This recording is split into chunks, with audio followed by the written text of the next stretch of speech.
Hello, we're back, and today we're going to be in the Illustrated Guide to the Bible, the Baker Illustrated Guide to the Bible, talking about the book of Job.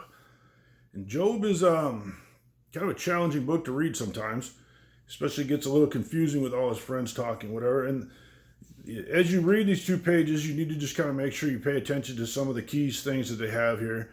And the setting isn't very specifically clear in the book of Job. We're not exactly sure. There's some references to Genesis, so we believe it's probably after that. But they're not really clear. But there's some things that we need to learn from Job. And it's a story that gets told. Okay, so you have to look at it all through the story, through the eyes. It's a story of Job going through some severe tragedies in his life, and then his friends who come to try to help him through it. And at the end, it's there's four things basically that come from it. One is God is sovereign and Job is not.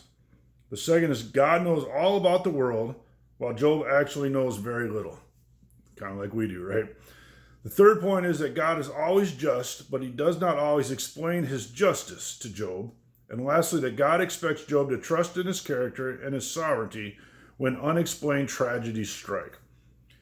In the page 51 of your book, you'll see the outline there for Job. I'm not going to go into that, but there's some things that we should take from Job, some interesting facts. Job is one of the few Old Testament books in which Satan actually appears, okay? And also, as we go through troubles of our own in life, God never told Job why. He just said, trust me. And so some of the connections that we make to our own personal lives as you go through different tragedies or different things and problems you have in your life, and hopefully not on the scale of Job, but even if they are, you have to go through these. Is first, when we're trying to comfort our friends who are suffering from a great tragedy in their lives, we need to not try to explain everything that's happening or try to deal with things, but just sit with them and understand they're hurting and just be there for them. Secondly, we can apply the book of Job to our lives when tragedies strike. Hard to do sometimes, but remember, God is sovereign. God knows what's going on. He's in charge, and we're not. We might not like it. We might not understand it, but we need to trust that God is in charge.